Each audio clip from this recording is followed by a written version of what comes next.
Have you ever been in a situation where you just don't get on with your line manager? You just don't get each other. And yet this is one of the most important workplace relationships in terms of how happy you are, how well you perform. It can make all the difference between loving your job and just hating it. So when your boss and you don't get each other, whatever the reason, it can be really destabilising, especially if it's a new relationship where it matters so much that you get it off the ground on the right footing. And how this shows up, every comment gets scrutinised and reinterpreted, and you'll always pick the least pleasant interpretation of what they say. Every missed one-to-one meeting feels like a bit of a slight or a bit of a signal that you're not being seen. And sometimes you can see there's an inner circle and you've not quite made it in, with all that means.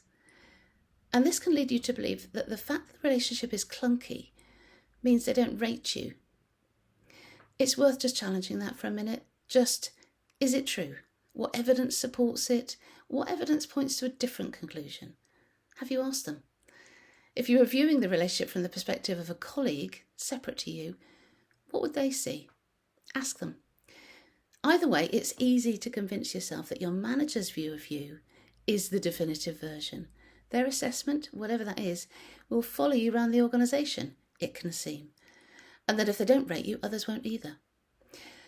What I can say, after 35 years of fabulous, good, rubbish, bad, indifferent bosses, is that your line manager's opinion of you is just one data point among hundreds, light years away from the whole picture. What others see of you is much broader, much more rounded, much more accurate. I have seen brilliant colleagues flourish under one VVC and struggle under another, and vice versa.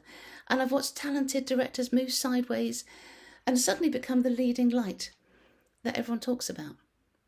The difference has little to do with their competence and everything to do with the relationship dynamic and their own navigation of that.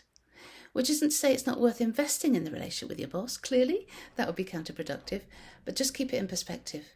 You've got power and agency if you spend time working out what they need, where you align, and how you can make your partnership flourish. Crucially, this is a moment to build relationships beyond that single reporting line. Take a good look around you. Who asks for your advice regularly? Who copies you into emails about tricky problems? Who seeks your advice on contentious issues? Those folk value you, and they are part of your network of honest supporters. Their voices matter, and you can start focusing on them to build your reputation across your university, to document your successes, and to find allies and mentors who really get your work. If you need someone in your corner helping you navigate this stuff, drop me a line. That's what I do.